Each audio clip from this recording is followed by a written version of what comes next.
جمهوري الحبيب، السلام عليكم ورحمة الله وبركاته. جمعة مباركة وشهر كريم إن شاء الله. كما أسلفنا لكم سابقا بأننا سنأخذ كل يوم جمعة لغز شعري من خلاله نرى الأدب والفصاحة اليمنية. عليكم التفاعل. لغز اليوم يقول: بدر أطل على الورى. ركزوا معي.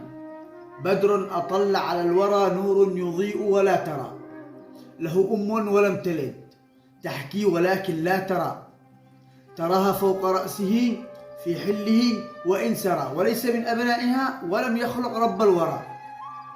الرأس يحكي حلوبة والذيل ناس تحشرى، قاض وعدل إن حكم بلا ثوب أو مئزرة، فمن يكون بربكم يخبرن عنه من درى. أنا أتمنى منكم التفاعل والإجابة على هذا اللغز، وفي الأسبوع المقبل إن شاء الله سنأتي بالجواب هذا اللغز، ثم نأتيكم باللغز الذي يليه. وجزاكم الله خيرا.